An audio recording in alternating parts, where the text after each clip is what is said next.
चुनाभट्टीजवळ आंबेडकर अनुयायी आणि पोलिसांमध्ये वाद झालाय। रिक्षातून आलेल्या आंबेडकर अनुयायांना परवानगी नाकारल्याने हा वाद झालाय। दादरकडे जाणाऱ्या मार्गावर मोठी वाहतूक कोंडी झाल्याने हा वाद झाल्याचं कळतंय।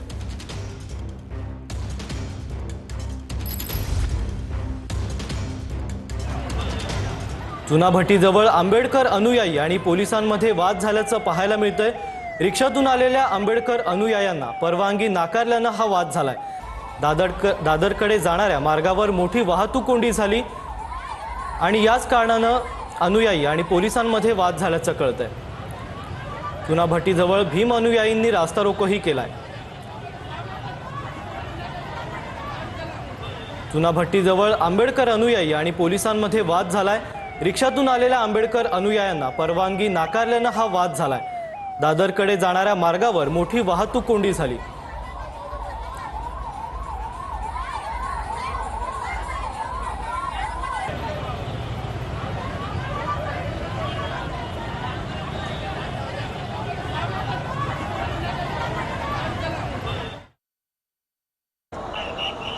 मुंबईच्या चुनाभट्टी परिसरामध्ये सध्या चक्का जाम झालेला आहे आणि सर्व भीम अनुयायांनी मुंबईचा ईस्टर्न एक्सप्रेस हायवे जो आहे तो या ठिकाणी अडवून धरलेला आहे। आपण पाहतो एक गाड्या या ठिकाणाहून काढायला सुरुवात केली आहे, मात्र मागच्या अर्ध्या तासापासून या संपूर्ण परिसरामध्ये आपण पाहतोय की ट्रॅफिक जाम झालेले। 1 तासापासून या ठिकाणी चक्का जाम झाला। काय नेमकं कारण आहे आणि इथे गाड्या का थांबवल्यात? प्रतिवर्ष गाड्या सोडतात रिक्षावाल्याला, या वर्षी नाही सोडलं। कारण काय, एकच वर्षामध्ये 1 दिवस येतात, तर रोज रोज भीम अनुयायी येत नाही। येतात का? वर्षातला एकदा येतात, सोडला पाहिजे यांना। नक्कीच आपण पाहतोय की गाड्या सोडल्या जात नाहीये, त्यामुळे संपूर्ण परिसरामध्ये वाहतूक कोंडी झालेली आहे। बघा, हा संपूर्ण ईस्टर्न एक्सप्रेस हायवे जो सायंकडून दादरच्या दिशेला जातो आणि एक बाजूची जी वाहतूक आहे ती पूर्णपणे खोळंबलेली आहे। बघा, गाड्यांच्या मोठमोठ्या रांगा या ठिकाणी लागलेल्या आहेत आणि त्यासोबतच सांगितलं जातंय की जे अनुयायी आहेत त्यांनी एक एक करून या ठिकाणाहून जावं, पायी जावं। मतलब गावाखेड्यातून ज्या रिक्षा गाड्या आलेल्या आहेत त्यांना इथे जाण्यासाठी मज्जाव केला जाते। आज सकाळी TV 9च्या माध्यमातून हे वृत्त सांगण्यात आलं होतं। पोलिसांची मोठी बॅरिकेडिंग जी आहे ती संपूर्ण परिसरामध्ये, बघा ही बॅरिकेडिंग आपल्याला पाहायला मिळते। या संपूर्ण परिसरामध्ये बॅरिकेडिंग आहेत, पोलिसांच्या व्हॅन्स आहेत आणि त्यासोबतच मोठा चक्का जाम जो आहे तो या ठिकाणी आहे आणि पोलिसांसोबत वाद सुद्धा इथल्या सर्व पदाधिकाऱ्यांचा, भीमसैनिकांचा होताना आपल्याला स्पष्टपणे पाहायला मिळतो। त्यामुळे ही वाहतूक कोंडी कधी सुटणार आहे पाहणं महत्त्वाचं ठरेल। कॅमेरा पर्सन सिद्धेश नाईकसह गिरीश गायकवाड, TV 9 मराठी, मुंबई।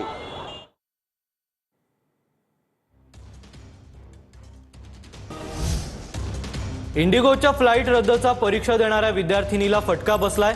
मी 6 महिन्यांपासून परीक्षेचा अभ्यास करते असं विद्यार्थिनीचं म्हणणं आहे। तुमच्यामुळे माझं नुकसान होईल असं विद्यार्थिनी म्हणते। तर आता इंडिगोच्या फ्लाइट रद्दचा परिणाम आता विद्यार्थ्यांवरही दिसून येतोय।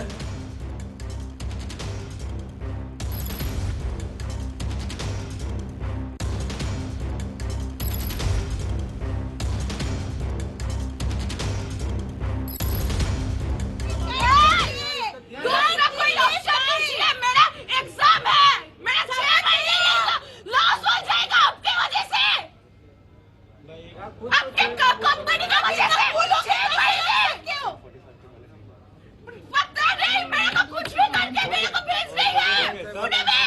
Sir, is there alternate flight? Is there alternate आप अरेंज कीजिए फ्लाइट, अरेंज कीजिए। Otherwise this flight only. अगर अल्टरनेटिव अगर वो वाला दे दे, ये मंडल है अपने सुबह से सर ठीक है सर, सुनिए, half of the people are asking for refund, half of the people are asking for a reschedule. Can you do that? few of the customer has already gone like outside like for the refund process. They have already initiated.